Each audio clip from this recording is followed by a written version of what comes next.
You ought to be in pictures. Oh, what a hit you would be. The rest of the world thinks Hollywood is Los Angeles, but you and I know that isn't true. Hollywood is just another community here, the one that specializes in making movies and music and malarkey. All the stars had to come from somewhere, and many people think they came from right here.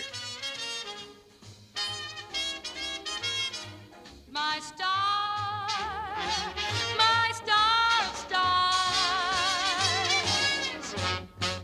Schwab's was the kind of place where Frank Sinatra could come in and read Daily Variety and nobody would ask for an autograph.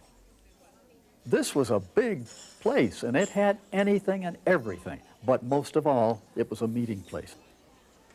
Schwab's was a way of life. I mean, people came for breakfast and stayed all day. Schwab's drugstore was known around the world as a place to be discovered, where everybody who wanted to be somebody had to be seen.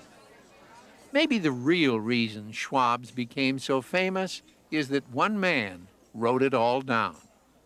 Sid Skolsky, was that the man's name? That was his office. He made that place his office. He wrote a big column, and everybody knew what was happening in the whole of L.A. from Sid Skolsky's column, which he wrote in Schwab's.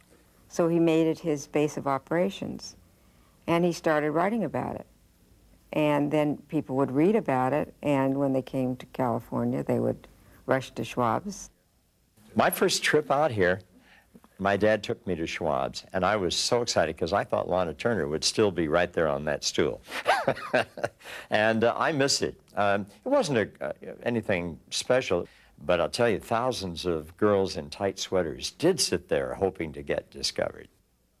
And in Hollywood, so many people wanted to be discovered that in 1956, Schwab's drugstore expanded eastward and added a coffee shop. But unfortunately, a sad day for many Angelenos came in 1983 when Schwab's drugstore closed their doors. Harriet Nelson. She was so upset when it closed that when she would come in and drive by, if she had to go down Sunset Boulevard, she couldn't look at it. She turned her face to the right. She got so upset. She said, you know, she always felt like Schwab's was Hollywood's corner. A lot of myths and legends came out of Schwab's, but the real legends lived across the street in an exotic old hotel called the Garden of Allah. It was the former home of Alla Nazimova, one of the silent film sirens who became an instant antique when talkies came in.